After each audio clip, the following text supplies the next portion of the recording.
I'm Rob Licuria, Senior Editor at Gold Derby, here with Quentin Plair, who stars in Welcome to Chippendales and Tiny Beautiful Things. Quentin, how are you feeling right now, starring in not one, but two very high-profile projects this season that have been so well received? Yeah, blessed, grateful, all those words kind of go around my head. I think as a younger actor, for me, I kind of got drawn into acting because I just love the medium of TV film and watching things. And so the whole reason I'm in acting and doing what I do is because I'm drawn to high quality stuff that I really loved as a kid and watch still now. So to be in the kind of quality that I really am drawn to have two shows that I'm actually a part of.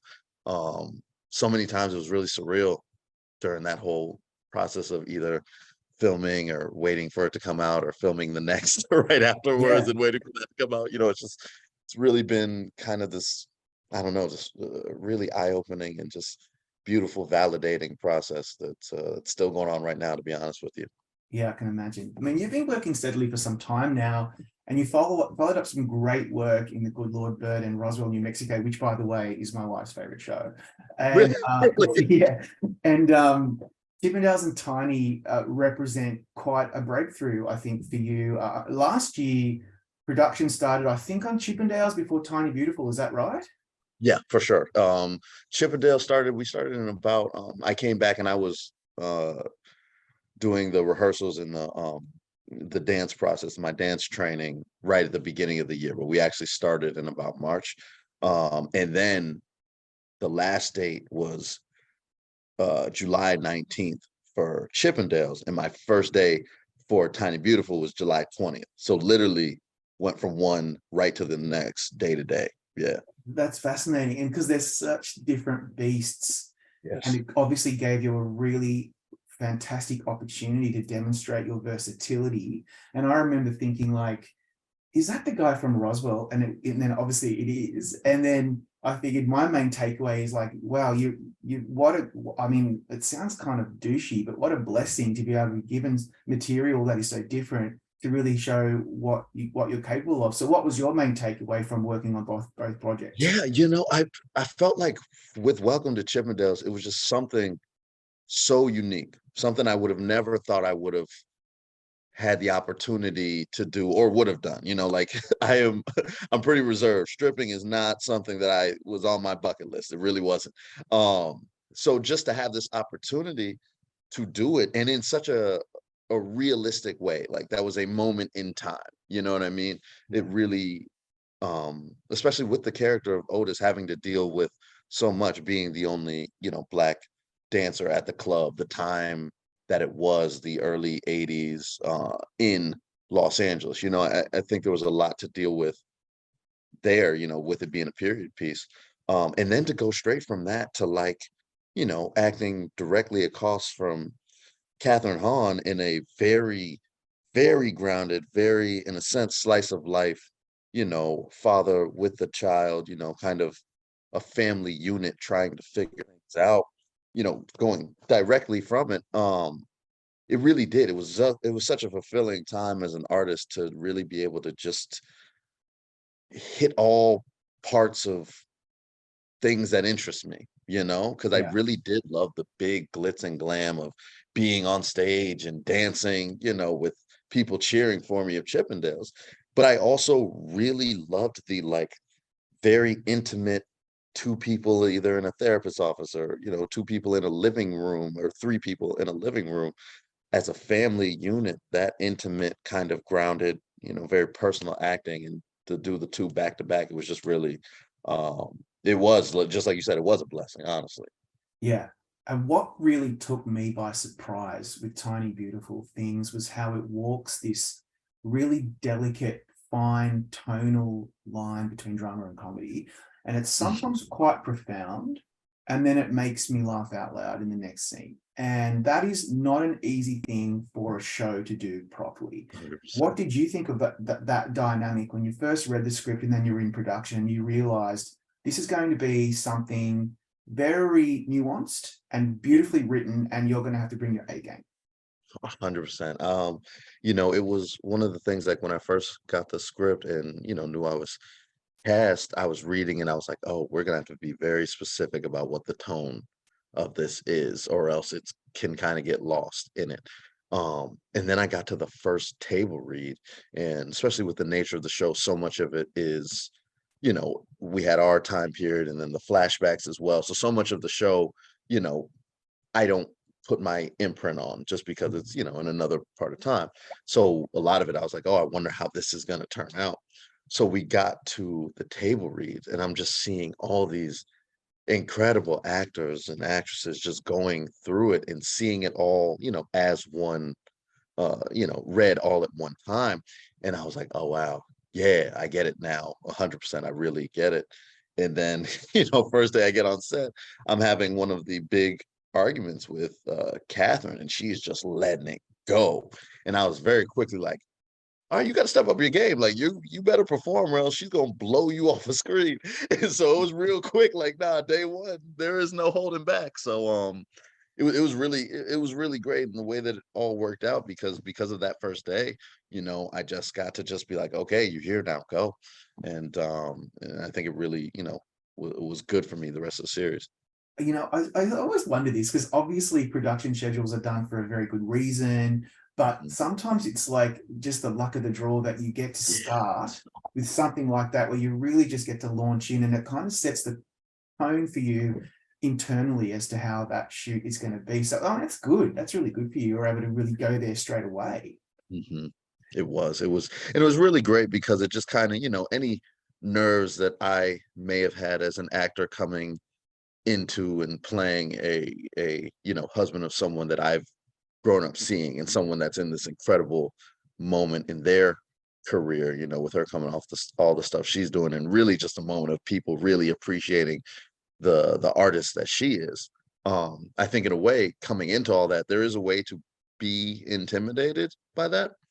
And so coming into it and just having this scene and getting yelled at and having to yell back, and it's just like, oh well, you got to let all that go because it's time to go now. And I do. I think I got really, really grateful as the way the schedule ended up working out. So Yeah.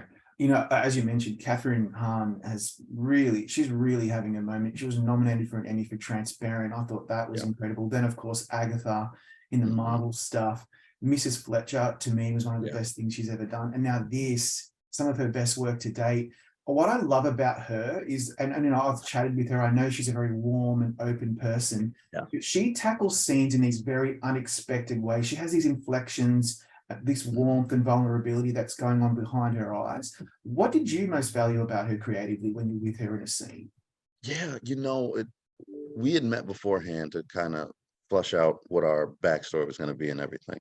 And the thing from that moment on, and especially on screen, she is such a giving actor, and so, and we were both there for each other and both knew that, like, if she did anything improv wise or tried anything new, she could trust that I was going to be aware enough and in the moment enough that I'm going to be there with you. And in the exact same way back, if I improv or tried anything, she was going to be there with me. And I think just the safety of knowing that the other person across from you is really paying attention to what you do in that moment, not just what the script said was going to happen, not just what they prepared beforehand.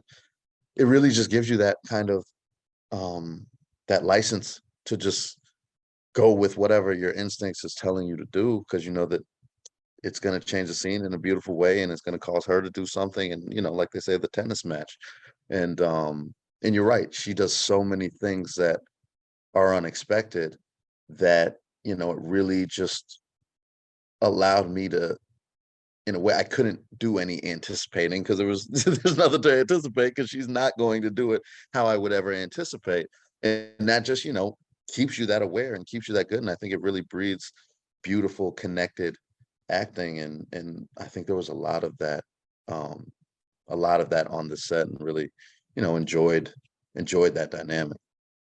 Yeah, I was talking to Murray Bartlett a little while ago, Mm, who starred within Chippendales, and he was yeah. saying that because he's also very good at that scene partner dynamic. And he says he loves it when his scene partner gives him something he wasn't expecting, because that then tends to break down the artifice of the scene. I'm wondering if you like to do that as well. Do you feel confident enough on set these days to just maybe give your scene partner something they weren't expecting, so that you can maybe crack through the artifice of what what you're doing on set? 100%, yeah. And I think for me, I don't want to ever do it in a sense just to do something, you know. I don't want to ever do it to just to like see what happens. Oh, well, sometimes just to see what happens in a sense. Especially if I get a note and I don't necessarily believe in the note, I'll still do it just to see what happens. But I think in the main thing, and I remember with Murray in the Chippendales, there was this one scene that just really I felt like it felt really good for me and what was happening with him. And it was something like that because it was something where, we were supposed to be connected in a way and it was supposed to be all good. And one time I remember he just like hit me on the chest kind of hard. And yeah, it was like it was supposed to be him walking away and being like, I think the line was something to the effect of only do it if you want to get paid, and it was like, all Yeah. right, see you later. But he hit me in the chest kind of hard. And I just remember like it really brought real feelings of what Otis would have been feeling at that moment that I was already feeling because of the nature of the scene. But just that thing that he did that I wasn't expecting really brought that to light. And I remember thinking that like, because I didn't even have a line after that, but my face after that was just so lit up because of that physical interaction. Um, and yeah, and I think things like that, there were plenty of times on Tiny Beautiful set where I just had more to say than what was on the page. And I always and have continued to give her credit. Liz Tigelaar, our showrunner, she was so open to our input, whether it was improv, whether it was beforehand talking with her and stuff. But yeah, anyway, there were so many times where I had more to say than what was on the page, and I just did. And Wow. Catherine every time was just right there with me, and we would just bounce off, and whatever happened happened. And then she might say something that wasn't on the page, and I would go back, and we'd find our way back to the page or something new. And then Liz would come in great later and be like, "Oh, I love that, but can we change it to this?" Or, "Oh, man, I see where you are. That I love that you did that, but maybe say it this way," and we just shaped it and things happened. And it was just such a collaborative experience that I really felt ownership of, that makes you A, want to go to work every day, and B, you know, really put in the work beforehand so that you can earn those collaborative moments. Yeah. Yeah. Yeah, thank God for that, because we, the viewer, win at the end of the day when you guys can kind of, do something a little different. And the writers and the showrunner, like Liz, who is an amazing artist herself, can just let you play a little bit. Yeah. And that brings me to this. I found this really unexpected affinity with Danny, like his strength and his vulnerability, and the restraint that you tended to use for him, because that was necessary, because it helped the payoff later on, like in the restaurant and so forth, and in Yeah. therapy. I'm curious, what were you doing in pre-production and then of course on set to make him feel that authenticness? Because I wasn't expecting you to play him like this. I thought he might have been a Mhm. bit of a larger character, but it wasn't necessary. I felt Yeah. really in tune with him. Yeah. I think for me, it was honestly like a lot of listening, and listening, whether it was in the moment or listening, beforehand in the pre-production uh portions, because I knew what the crux of the story was. We knew this was through Claire's point of view, and a lot of things she's going through. And Claire is so, the way Catherine had her so, you know, big and messy and all these things going on, that I felt that I didn't want to I wanted to pick my spots of when that was Danny's reaction. Because I felt like, I think I really leaned back on the backstory that we had created and the love between the two of why Danny was still there. And I think, at a point, Danny was so, uh, at a point, he was so not content with the person that he was. And I think so confused at what he had become, not what he wanted and saw for himself, you know, when he was younger, but who he had actually become. That I think in a lot of ways he wasn't beat down, but he was beat down. And looking at it from that point, I was like, it felt like he would be a listener. It felt like he would be a frustrated, you know, individual that had to just pick his times to really make his point, you know, in this house of kind of two women, young woman and his wife going at it. It's just like, gosh, every single day, this, you know, I can't yell back every day. I just can't do it, you know, for my sanity. And I Yeah. want to just come from those places and, you know, and pick and choose the times when either in the therapist's office, he finds his voice a bit and says something, or in a moment where Ray's not around and you know, Claire's now lost her job seemingly, or close to losing her job, he lets it out because this is a moment that that frustration boils up. And I kind of wanted it to be a bit of a volcanic type of character, like you weren't sure when it was going to explode, but when it did, all that tension beforehand paid off with the explosion. So Absolutely. yeah, A man who is numb, who's been in a long-term relationship and with complications, that's how we talk to people in long-term relationships. It doesn't have to be scenery chewing all the time. And that's what I really, exactly. really loved about your performance. Um, so in Chippendales, completely different thing, as we mentioned earlier, Otis is the only Black performer in this troupe. It's very apparent from the moment he arrives into episode 2 in that audition that, you know, Steve, played by beautifully by Kamal Nanjiani, says, you know, oh, he's Black. And then Nick, played by Murray Butler's like, is that going to be a problem? He's like, no, the audience will love it. And Yeah. I think that immediately tells me, okay, so he's a commodity. And Hmm. that is representative of a lot of Black performers back in the day. So how did you feel about bringing that to life on screen? Yeah, you know, it was something that we really talked about too. Something we wanted to be very intentional about, because I personally, especially anytime I'm doing a true story, I always want to be very, very intentional and very specific about, you know, my take on the Black experience of that time. And so this, you know, I've played in my past, you know, with like the Good Lord Bird and stuff, people who were segregated against, whether it was in slavery or you know, things of that nature. Also, you know, Black college student, you know, a school that was going to gobble them up and stuff.